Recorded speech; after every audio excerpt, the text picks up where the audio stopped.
For today's episode, please welcome the reigning Miss Earth 2022, Miss Mina Su Choi.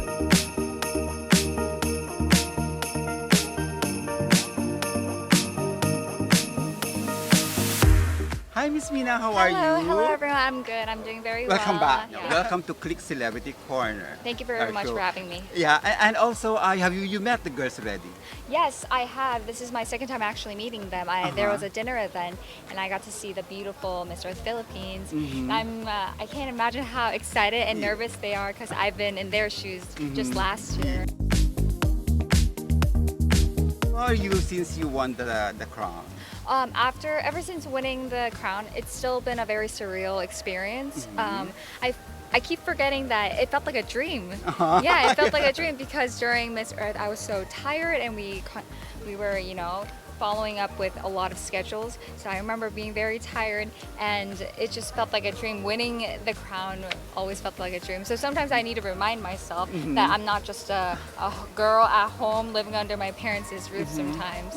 What have you been doing lately as Miss Earth 2020? So as my advocacy, which is sustainable mobility, I've been actually visiting a lot of car brands that are starting up with Where, in the country electric or all vehicles. over Asia? In Korea. There was a specific event with Rolls-Royce. They invited Rolls-Royce? Yeah, they are currently launching a new car called Spectre in June. And before that, the president, Mr. Torsten of Rolls-Royce, a visit. So we actually got to meet up with myself, and other MZ generation students, and then discuss about the current luxury industry. And also, I got to hear a bit more about the electrical vehicle. So I was very happy to hear that. But you're not an engineering student.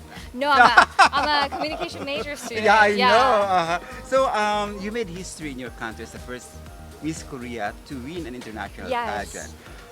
Was there a big celebration when you went home? Actually, unfortunately in Korea, pageantry isn't as big as it is in the Philippines. So I was expecting, maybe I wouldn't be congratulated that much by the crowd. But surprisingly, a lot of people did recognize me because I was on the news, I was on the magazine, and my English-speaking interview went viral. So, Korea is a very education-driven country. So all these moms started looking at my video, my final answer. They were saying, oh my gosh, she's smart, she's pretty, she's tall, she has everything. So I think because of that video, people started recognizing me more. So on the streets, they would just come up to me and be like, aren't you that girl from the English interview? More so than Miss Earth. But some people saw the news in the morning that I became Miss Earth. So some people recognized me. Did you feel better when they tell you you're the English girl in the interview? Yeah. No, because they think I had such good insight and I had a pure heart. So I was very happy. Whenever people approached me because of those videos or because of the fact that they saw me on news, I was very happy from those approaches. I've been enjoying them. Your government, how did they react to your crown? The government didn't react. Really? I know. Maybe I should have gotten at least like a car, maybe a Rolls Royce. How about the pageant enthusiasts in your country? How did they? They were very happy for me. Yeah, I think more people started caring about beauty pageants, like international beauty pageants, especially Miss Earth. So I was very happy to make history in Korean pageantry, as well as a message to other girls that are participating in this pageant. I think more girls, more smart girls, and people that want to communicate their ideals and values to other people, they're trying to participate in this pageant, Miss Korea. So I'm very happy to see those youngsters following my footsteps. Yeah. Miss Mina, do you think your exposure to the English-speaking countries gave you an edge to win the crown? I think definitely, because English is a common language that we use to do interviews, and even doing interviews like this. This is only possible because I am able to speak fluent English. But I do want to give myself the benefit that I'm not just a good English speaker, but I'm not just an English speaker. I like to think You're a that good English speaker based in your country, right? Yeah, even in Korean, I like to think that I speak with my heart, which is why I'm a good communicator, but which is also my major. Yeah, I know. Which is what I study. But you speak Korean fluently Yes. too. Now, being educated in the U.S., was it also an edge for you to win the Actually, crowd? no. Being exposed to other countries, maybe? Oh, yes, definitely, most definitely. What I talked about on the final answer was empathy, and those are the values I learned from living abroad, from living in so many different countries, from moving around and, facing unfamiliarity. That's how I overcame, and I was learning that even if you're different, you guys actually have similarities, and if you guys are different, you're supposed to put yourself in their shoes to understand them better. And that's why in my final answer, I gave that answer, the empathy. Yes. So yes, it did give me the benefit, and it did give me the edge to win the crown. It was just empathy or apathy? Oh yeah. I remember some of my friends got confused, like what I said. Yeah, Not a lot of them, but some people were like, empathy? Or Empathy? apathy? Yeah, empathy. I was like, no, those are completely different things. Yeah. Yeah. Someone thought it was pathetic, so I was like, what? That has nothing to do with it. Yeah. Now, your advocacy, as you have mentioned, is to promote the reduction of carbon footprints Yes. in the cities and in the urban areas. Basically, what is the footprint, the reduction of the carbon footprints? What does it mean really? It really means decreasing the amount we're spending in the carbon usage. Fossil fuels, mainly from transportation, we're burning a lot of fossil fuels in order to mobilize ourselves. But what needs to happen in the next few years, we need to cut down the emission. So I think more people need to change their lifestyle from using just fossil fuel burn cars to electrical vehicles. But I don't think it's going to happen very fast because we're more comfortable and we're more used to using gasoline our entire life. How can we just switch to a different energy all of a sudden? But I think it's Electronic cars. electric cars, exactly. But it needs to be a process that people need to. It needs to be embedded in their lifestyle. So I think that's my role, to tell people more, to let people know there's an alternative option that cool people are actually using. So you might want to follow. Yeah. But why is it important to you, this carbon emission reduction? I think it's not only the trend that's happening in this world, but I've always been an outdoor girl. Even though I'm a city girl, I've always lived in cities. But because I've lived in so many different countries, I've always seen the harm they've done to cities. Even though cities may sometimes look beautiful, I think we often forget what the natures look like, especially in tropical cities, tropical lands like the Philippines. And I feel like Korea, with its switch to urbanization, from agriculture-based economy to industrialization, I think Korea has lost many of its nature. So I feel like to rekindle that in the younger generation is quite important, and I think I can do that. Yeah, really. Yeah. But Korea is a very progressive and modernized country. Yeah. That's only in certain areas, though. Oh, really? Yes. Not the whole country? No. See, you mean people don't know progress is that. not the same equally? Yeah. What you see in K-drama isn't everything. That's only the city areas specifically, but there are so many mountains because Korea is 70% made out of mountains, the peninsula. There's Jeju Island, which is full of ecotourism and so much biodiversity, and a lot of people don't actually know that side of Korea.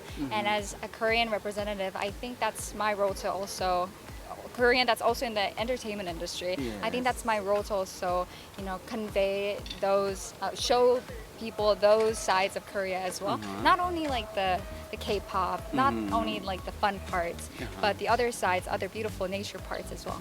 But have you told your government regarding your advocacy? Oh, my government, not yet. No. Not yet. So, but how can you help your country? So this is like actually With your advocacy. It's a very strategic thing I was thinking of. Okay, what is this strategy? Okay, it's a secret. Okay. It's a secret, but so my dream is to become a Korean actress. Oh, Yeah. K-pop, K-drama. Yeah, and in the next few years, I do want to see more actresses and more people in the Korean entertainment industry speaking up about the environment or social issues because they're all intrinsically related to each other. What have you learned so far in your journey to become a critic? I think it would be the obvious, but so I always focused on my advocacy, which was mitigating carbon footprints in urbanized areas. But after becoming Miss Earth and after the journey of becoming Miss Earth, so I was able to talk to 86 different girls, and I learned that there are so much more problems than the environment, than sustainable mobility, and all all of these problems are really related to each other. For example, when my roommate was Miss Earth Iran. Yeah, and their country, they have an issue with women's right issue, yes, right? yeah, And when it comes to women's right issue, how can humans have care about the environment when they don't have their basic rights? Okay. So those are the things I learned during my journey, that the advocacy that I am rooting for, that I'm fighting for, isn't the only advocacy I should be fighting for. I think it's also other girls' advocacy. Girls should be supporting each other. So that's what I learned. What was the most difficult decision you made winning the crown? Difficult decision winning the crown? I don't think that was a difficult one. Difficult decision? Yeah. I don't think I had any like challenging decisions. One, Yeah. Mhm. Yeah, not after becoming Miss Earth. Last month we celebrated the International Women's Month. Yes.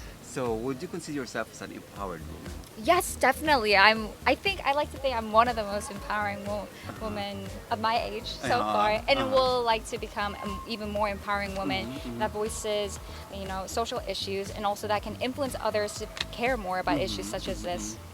How would you define an empowered woman? Empowering woman, I think it's a empowering woman. How do I define that? I think inclusiveness. Empowering women shouldn't only be strong in the opinions they have. They shouldn't be able to communicate very well, but they should also be inclusive towards other people. If other people have different opinions about a certain issue, instead of saying no, I think differently, I don't think that's very right. Instead, accepting why they think that way and fully believing in them and thinking, why do you think a certain way? And being inclusive towards different minds is very important as an empowering woman. It's not just about being a strong woman, it's about being an inclusive woman. Okay, in 3 words, Miss Mina, describe yourself before you became Miss Earth. Before Miss Earth? Before and after. First is 3 words before and 3 words after. But I don't think I've changed. Okay. Before or after? Yes, I have earned the title, but I think I'm still the person I am before. Just maybe like prettier, because I did work out a lot back then. But now I've gone to my normal state again because I've been eating a lot. Now, anything you want to announce or invite everyone? I think definitely people should be more educated in terms of ecological happenings around the world, but at the same time, before everything else though, I think you should care about yourself the most. Be kind to yourself, be kind to others, the people next to you, be kind to your family, and because it comes around. Yeah. So what's next after Miss Earth? After Miss Actress, maybe? Thank you very much, Miss Mina. So, Thank you. Miss Earth 2022. At this point, we would like to thank our very generous friends. To Arthur Cotilbog, a good friend of mine who is now based in Italy, thank you for your support. To Nes Astilla Salon, especially to Fritzy, with 3 branches in Metro Manila. To GIA Soap Making, based in Davao. To Mr. Eugene Yap, the General Manager of Bayview Park Hotel, Manila, your home by the bay. And to Miss Vernie Galang, the Sales and Marketing Officer, and to her assistant, Miss Shannon Sornes.